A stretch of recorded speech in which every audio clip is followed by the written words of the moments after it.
Good morning, dear students. Welcome to the class. I am Monica Sadana, your maths teacher working in JV Police Public School. Today we are going to start worksheet number 1 of chapter number 11. So question number 1 is a rectangular garden 30 meter long and 25 meter wide. So first of all we'll draw the figure. 30 meter long, that is length, and 25 meter wide, that is breadth. तो हमें एक park की length और breath पता है. अब next क्या बोला हुआ है, has a path 2.5 metre wide running all around inside it. Please keep this word noted that inside बोला हुआ है, मतलब कि एक 2.5 मीटर का एक रास्ता है, मतलब कि यहाँ से अगर आप इसको देखो लेंथ से भी और ब्रेड से भी, ये जो डिस्टेंस आएगा आपका, ये जो डिस्टेंस है आपका लेंथ से भी और ब्रेड से क्या आ जाएगा 2.5 मीटर. सो आपके पास अब दो रेक्टेंगल्स दिखाई दे रहे हैं. देखो एक रेक्टेंगल है ये ABCD बाहर वाला, और एक इनर रेक्टेंगल दिख रहा है दैट इज PQR और S. ठीक है, तो आपको क्या करना है बच्चे, एरिया ऑफ पाथ निकालना है. मतलब ये जो एरिया आपने गार्डन में देखा होगा, जब जाते हैं तो जॉगिंग करने के लिए एक जगह बनी होती है. So this is similar to that. तो इस एरिया की आपको इस पाथ का क्या निकालना है, एरिया. तो कैसे निकालेंगे एरिया, सबसे पहले अगर आप फिगर को समझ लोगे अच्छे से तो क्वेश्चन करना बहुत ईजी हो जाएगा. आपके पास एक ये बड़े वाला रेक्टेंगल है और एक ये छोटे वाला रेक्टेंगल है. तो हमारे पास दो डायमेंशन गिवन है, मतलब बड़े वाले रेक्टेंगल की हमारे पास लेंथ भी है और ब्रेड्थ भी है. और हमें ये पता है कि ये जो डिस्टेंस है, ये सब डिस्टेंस कितना है 2.5 मीटर. यहाँ से भी और ये भी 2.5 है और ये भी 2.5 है. तो बेसिकली आपको क्या करना है, इस बड़े रेक्टेंगल के एरिया में से अगर आप इस छोटे वाले रेक्टेंगल का एरिया माइनस कर दो तो आपके पास क्या आ जाएगा, इस पाथ का एरिया आ जाएगा. तो हमारा क्वेश्चन रिक्वायर्ड यही है कि we have to find the area of path. So what is we have to find, क्या फाइंड करना है, एरिया ऑफ पाथ. ठीक है, और वो कैसे निकालोगे आप area of path, area of rectangle ABCD minus area of rectangle PQRS. Okay, so first of all will find out the area of rectangle ABCD. आपको लेंथ क्या गिवन है, length of rectangle ABCD. What is the length given, that is 30 metre. And what is the breadth, breadth क्या given है, you will write this same. Breadth क्या given है 25 metre. And we can easily find the area of a rectangle, that is area of rectangle क्या आ जाएगा आपके पास, length multiply breadth. Length क्या है 30, ब्रेड्थ है 25. So our answer will be 750 metre square, that is the area of rectangle ABCD. But यही मेरा क्वेश्चन खत्म नहीं हो गया. आपने ध्यान रखना है कि आपको इस पाथ का एरिया निकालना है. उसके लिए हमें बड़े रेक्टेंगल में से छोटे रेक्टेंगल को क्या करना है, माइनस. अब हमारे पास जो ये बड़े वाला रेक्टेंगल था ABCD, इसकी हमें डायमेंशंस गिवन थी, लेकिन जो ये छोटे वाला रेक्टेंगल आपको दिखाई दे रहा है, क्या हमें इसकी डायमेंशंस पता है, नहीं पता. लेकिन हम निकाल सकते हैं क्योंकि हमारे पास क्या गिवन है, ये जो लाइन सेगमेंट है इसकी लेंथ पता है, और हमें ये पता है कि ये जो डिस्टेंस है, ये जो डिस्टेंस है क्या है 2.5 मीटर. ये भी 2.5 मीटर है देखो, और ये वाला डिस्टेंस भी क्या है बेटे 2.5 मीटर. तो इस बड़े लाइन सेगमेंट में से अगर मैं ये वाला एरिया, दैट ये वाली लेंथ 2.5 मीटर और ये वाली लेंथ ये भी क्या है 2.5 मीटर, अगर मैं इसको माइनस कर दूँ तो मेरे पास क्या आ जाएगी, इस लाइन सेगमेंट PR की वैल्यू. तो length of rectangle that is PQRS. आपने मेंशन जरूर करना है क्योंकि जब हमारे पास दो रेक्टेंगल्स हैं तो हमें ये क्लैरिटी होनी चाहिए कि हम कौन से रेक्टेंगल की बात कर रहे हैं. So you have to mention the name also, otherwise आपका क्वेश्चन बिल्कुल गलत हो जाएगा अगर आपने मेंशन नहीं किया कि आप किस रेक्टेंगल की बात कर रहे हो, कौन सी डायमेंशन आपने लिया. ठीक है, अब लेंथ ऑफ रेक्टेंगल, अब देखो बड़ी वाली लेंथ क्या है, दैट इज 30. इस AB की लेंथ क्या है 30. अब आप ये देखो इस PR की लेंथ कैसे आएगी, अगर मैं ये 2.5 ये भी माइनस करूँ और ये भी माइनस करूँ तो 30 में से 2.5 और 2.5 दो बार क्या करना पड़ेगा आपको, माइनस. सो आपके पास क्या आ जाएगा बच्चे 30 माइनस 5 दैट इज 25 मीटर. तो लेंथ ऑफ रेक्टेंगल PQRS हमारे पास क्या आ गई बच्चे 25 मीटर. Now similarly we have to find the breadth, breadth of rectangle ABCD, PQRS. ABCD की तो हमें गिवन ही है. अब PQRS की अगर आपको ब्रेड्थ फाइंड आउट करनी है बच्चे, देखो ये जो है लेंथ AD, ये पूरी लेंथ आपको क्या गिवन है 25. ठीक है, अब उसके बाद देखो ये जो लेंथ है ये वाइड कितना था 2.5 मीटर, तो आपको एस आर की लेंथ निकालने के लिए, मतलब एस आर की जो लाइन सेगमेंट की लेंथ है उसको कैसे निकालोगे, इस ए डी में से अगर आप ये वाला डिस्टेंस और ये वाला डिस्टेंस माइनस कर दो, दोनों बार माइनस करना पड़ेगा, तो मतलब कि 25 में से एक बार 2.5 माइनस किया, एक बार ये माइनस हो गया, अभी लेंथ हमारी क्या आई, एस से लेके ये वाली लेंथ आई, ये वाली, लेकिन हमें क्या चाहिए, एस आर की लेंथ। एस आर की लेंथ कैसे आएगी, जब मैं एक बार 2.5 को दोबारा माइनस कर दूंगी, दैट इज़ ये वाली लेंथ। तो क्या हमारे पास क्या आ जाएगा, 25 में से 2.5 को आपने कितनी बार माइनस कर दिया, 2 बार, तो 25 minus 5 that is 20 metre. So we have find out the dimensions of rectangle P Q R S. तो अब आपके पास एरिया निकालना बहुत ईजी है। Area of rectangle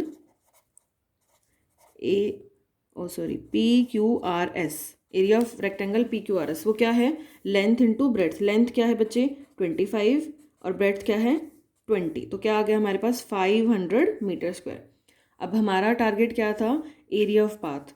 area of path कैसे निकलेगा, how are we going to find area of bigger rectangle that is A B C D and minus area of smaller rectangle that is P Q R S. तो area क्या आया था इसका 750 minus 500, तो आपके पास क्या आ गई बच्चे value 250 metre square, that is the area of path. ठीक है, now next question is, questions जो हैं थोड़े से लंबे हैं बट जो क्वेश्चंस हैं बहुत ज़्यादा आपको समझ में आ गए, अगर इजीली आप कर सकते हो उसको। अब नेक्स्ट क्वेश्चन है बेटा, आपको एक path 1 metre wide is build inside a square path. अब आपको स्क्वायर का यूज़ करना है यहाँ पे, तो सबसे पहले हमने एक स्क्वायर ड्रॉ किया, एक स्क्वायर पाथ गिवन है आपको, उसकी साइड क्या गिवन है 30 मीटर। अब यहाँ ध्यान रखना है, देखो यहाँ पे भी जो रास्ता बना हुआ है 1 metre wide a path that is also build inside, मतलब कि आपका ये जो स्मॉलर आपका यहाँ पे क्या बनेगा, स्क्वायर बनेगा। ये सारे जो डिस्टेंस हैं, ये सारा डिस्टेंस क्या है 1 मीटर। पुराने वाले क्वेश्चन में क्या था 1.2.5, यहाँ पे क्या गिवन है 1 metre. So now you have to find the area of path, मतलब कि क्या करना पड़ेगा, बड़े स्क्वायर में से, ये बड़ा स्क्वायर है, इसमें से अगर मैं छोटे स्क्वायर का एरिया माइनस कर दूं, इस पोर्शन को मैं रिमूव कर दूं, तो क्या आएगा, इस एरिया का, ये जो पाथ है इसका क्या आ जाएगा, हमारे पास एरिया आ जाएगा। So in this question first of all name the square, same दे सकते हो आप जैसे लास्ट क्वेश्चन में दिए थे कि P Q R S, so that we are not getting confuse कि हम कौन से स्क्वायर की बात कर रहे हैं। ठीक है, तो यहाँ पे आपको क्या फाइंड करना है, सेम चीज़ें हैं बेटा, to find area of path. ठीक है, और एक चीज़ और भी करनी है हमें लास्ट में फाइंड आउट, वो पहले हम एरिया ऑफ पाथ निकालने की बात करेंगे। ठीक है, अब एरिया ऑफ पाथ निकालना वो क्या आएगा, जैसे लास्ट क्वेश्चन में किया है, बस फिगर चेंज हो गया, वहाँ पे रेक्टेंगल था, यहाँ पे क्या हो गया square. So area of square A B C D minus area of square that is P Q R S. ये चीज़ समझनी इंपॉर्टेंट है कि ये जो पाथ का एरिया है वो हम कैसे निकाल रहे हैं, बड़े जो डायमेंशन है आपके पास, बड़ा जो फिगर गिवन है उसमें से हम स्मॉल वाले को माइनस कर रहे हैं अगर, तो हमारे पास क्या आ रहा है एरिया ऑफ पाथ, रेक्टेंगल में भी और स्क्वायर में भी। ठीक है, अब देखो आपको पता है सबको कि हम कैसे निकाल सकते हैं एरिया ऑफ स्क्वायर, तो आप यहाँ पे निकालोगे एरिया ऑफ स्क्वायर, कौन से का निकालेंगे पहले, जिसकी में डायमेंशन गिवन है that is A B C D, outer square.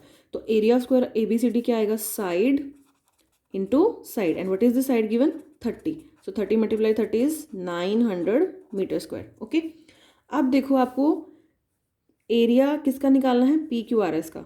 अब उसके लिए हमें फिर से क्या चाहिए, साइड पता होनी चाहिए, तो हम पहले क्या करेंगे, साइड पता करेंगे, side of square P Q R S, वो कैसे आएगी, देखो ये 30 है पूरी, ठीक है, इस 30 में से देखो ये चाहिए मुझे, अब ये वाली चीज़ भी माइनस करनी पड़ेगी और ये वाली चीज़ भी। अब ये वाली चीज़ कितनी है, हमारी डिस्टेंस कितना है 1, और ये वाला डिस्टेंस कितना है फिर से 1, तो मतलब कि 30 में से एक बार ये माइनस किया और एक बार ये माइनस किया, तो हमारे पास क्या आ गया 30 माइनस 2 दैट इज़ 28 मीटर। अब स्क्वायर के लिए तो हमें सिर्फ एक साइड पता हो तो हम एरिया निकाल सकते हैं, तो एरिया क्या आ जाएगा, area of square P Q R S क्या आ जाएगा इसमें 28 मल्टीप्लाई 28। ठीक है, अब आपके पास एरिया ऑफ स्क्वायर आ गया पी क्यू आर एस का। अब आपको क्या निकालना है, एरिया ऑफ पाथ। अब एरिया ऑफ पाथ के लिए आपको क्या करना है, area of square A B C D का एरिया क्या आया था 900 माइनस ये जो आपकी वैल्यू आएगी पी क्यू आर एस की 28 इंटू 28, इसको आपने क्या कर देना है माइनस। तो जब आप इसको सॉल्व कर लोगे तो आपकी वैल्यू आ जाएगी कुछ। देखो 28 का स्क्वायर हमें निकालना है, तो हम क्या करेंगे यहाँ पे मल्टीप्लाई करके चेक कर लेते हैं क्या आ जाएगा यहाँ पे 784। So we have to subtract 784 from 900। तो आपके पास बच्चे क्या आ गया,